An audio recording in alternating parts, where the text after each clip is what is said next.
Miss, good day, Miss Carmen Zubiaga. How are you today? Hello, Jed. I'm fine. Thank you for giving me this wonderful moment na miss na kita, ha? Oo nga eh. Sabi ko kasi tomorrow is my birthday, kaya sabi ko I'll be launching an interview with Miss Carmen Zubiaga. Special guest ko kayo for my launching of Lessons Wow. for 2022. Alam ko marami Yes. kayong projects and I just want to let the audience know who is Miss Carmen Zubiaga. I'm Carmen Zubiaga. I'm a disability rights advocate. And I was born with, uh,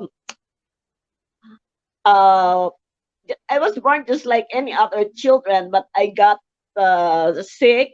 And I was later, after 9 days, I could not walk. Then I was late diagnosed that I had polio.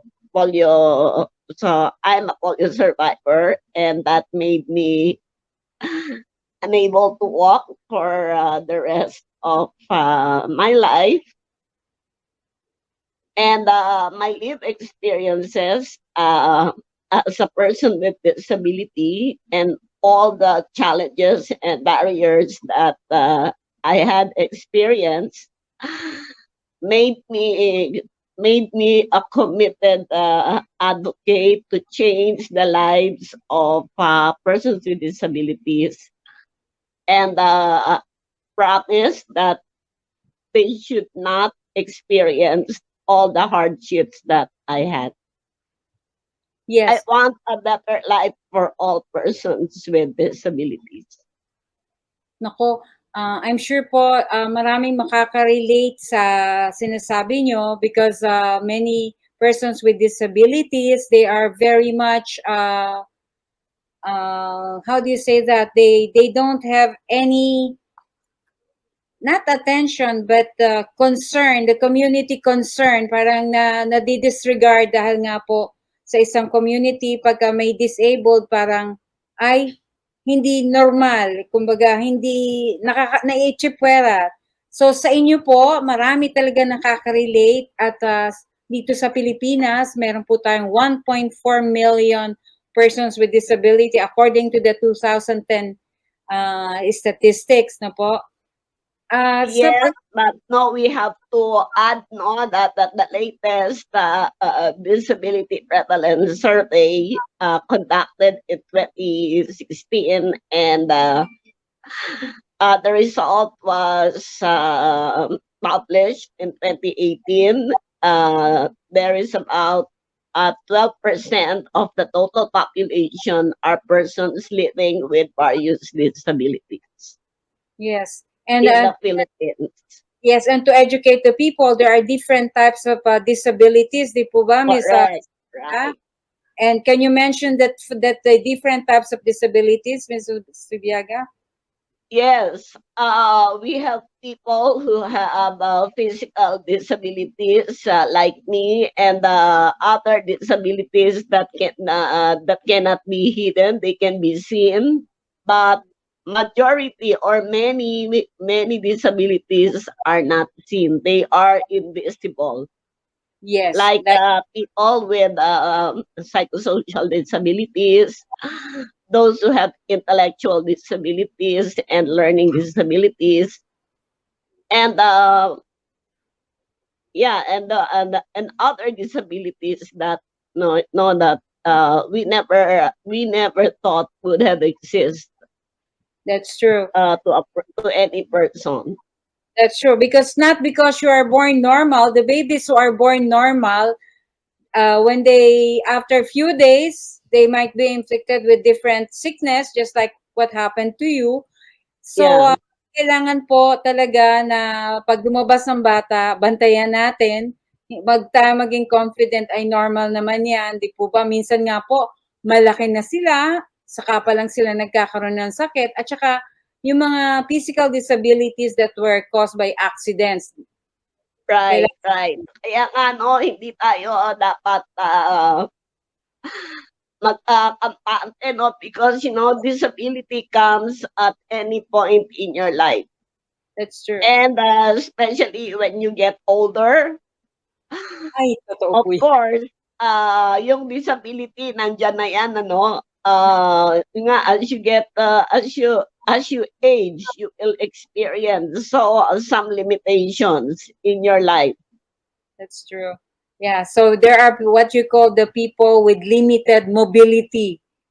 Pagka Yes, and nagtayo even yan, those with yung mga dementia, those with Alzheimer's, oh, when they get another age-related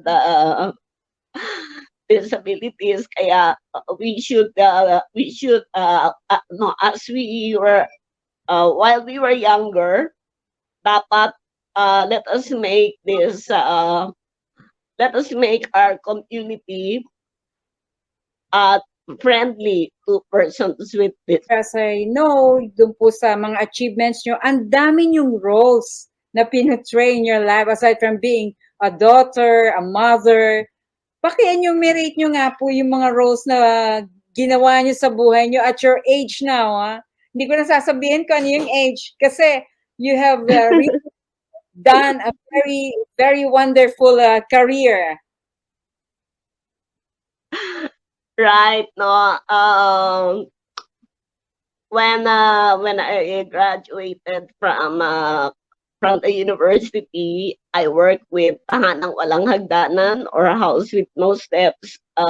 It's a rehabilitation and vocational training center in Cainta, founded by the Belgian missionaries.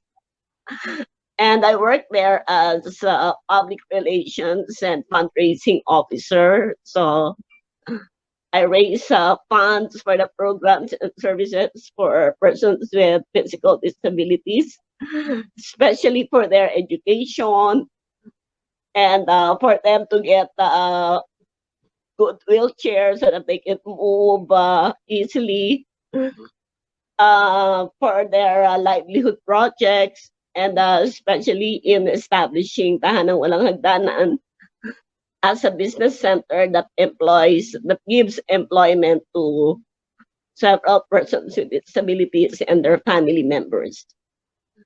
And then pagkatapos nun, di ba, nung umalis kayo sa sa position nyo as sa tahanang walang hagdan, meron na naman kayong bagong position na kayo na naman ang nag-lead. Yes, I was accepted as the first international UN volunteer, and I was posted in Cambodia through the UN development program as technical advisor to the Ministry of Social Affairs, Veterans, Youth, and Labor.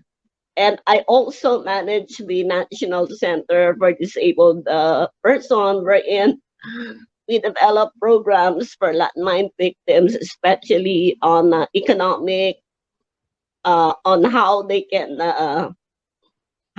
set up their livelihood business. So we establish an outlet for their products, and we teach them how to develop their products based on market demands, and successfully place their products in international market. And that was one of the achievements that I had in Cambodia. And at the same time, as advisor to the ministry, you were able to develop a policy creating the Disability Action Council that develops policies on disability in Cambodia. Ako, ang dami, ang dami nyo. Kahit ho naka-wheelchair kayo, ha, you really go around with your wheels. Yes, and in Cambodia, mas mahirap noon kaysa sa Pilipinas. It was triply more inaccessible for persons with disabilities. Oh, okay. Ibig nyo sabihin, mas worse ang Cambodia kaysa sa Philippines at that time? Yes, during that time, yes, because they were recovering from the ruins of 20-year war. Okay, yeah. And then you were also the head of the NCDA. Para po sa mga hindi nakakaalam, paki-explain po kung ano yung NCDA dito sa Pilipinas.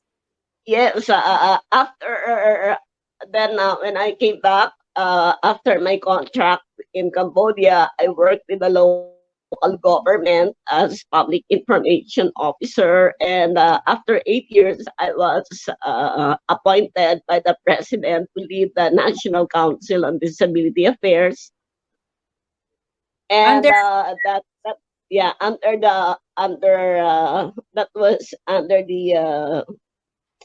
administration, the Department of Social Welfare, and but it was the President Benigno Aquino who appointed me.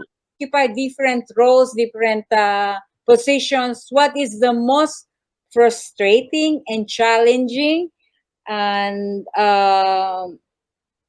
fulfilling on your part? So dalawa po yan. Isang frustration at saka fulfilling. Yeah, of course, yung position ko at national, yung last job ko with the NCDA, no. First, it was fulfilling because I gained the highest position ever in that a person with disability can get in the government, and it was fulfilling because I was able to inspire more persons with disabilities to organize their groups and develop projects that would help them to become sustainable and self-sufficient. And we providing them with a lots of training was really fulfilling for me when they say that they learned a lot, that this will be their inspiration. But it was also frustrating because I could not do what everybody wants to do because we are only policy formulating, and because of the mandate is limited and we cannot go beyond. When you mean So policy formulating, you yeah, and also the mandate, because like for example, if they want to get funds for livelihood, we cannot provide that because it's the DSWD, the DTI, or DOLE should provide that. But on the ground, they are not really. The people on the ground are really not very much aware and not really so keen on reaching out to persons with disabilities and help them start a project. But even in though some we areas, there are successes, but majority, this was all failure and not accessible for them. do you mean to say that the Department of Labor and Employment must be in full force also to to uh, to participate, to uplift the situation of the persons with the disabilities? Yes, because they have to implement project for all, economic project, because they have this in the Dole Integrated Livelihood project, which is for all. So it means that persons with disabilities are also entitled to that, and they should be guided on how to comply with the requirements so that they can be given capital or work with the Dole local so that they can start a livelihood project. It's a league of persons with disability affairs officers, because they were appointed by their local government to lead an office, so that they can bring the programs closer to persons with disabilities. I saw in the article that 50% of the needs, I mean, of the people, they need the people in different positions, in different offices. Wala daw pong empleyado. I mean, kulang Walang sa masyado because some of them were only appointed for compliance and not really included in the budget, really. right? But those who followed the law, they had ordinance, they have a good salary, and they have a good office. So dapat po pala meron jobs. May job orders pala in different local offices, in different government units. Right, Supposed and that's the sad part of it, no? It's already a law, and local government units should comply, but they do not comply. wala po ba tayong auditor who checks on the laws that were, if they are properly implemented in different LGUs?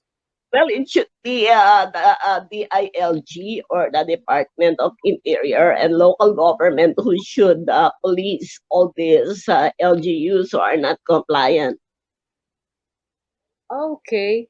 So ang dami palang po, hindi lang yung kaya pala meron kayong frustrations dahil kahit meron kayong gustong ipa-implement, your hands are tied.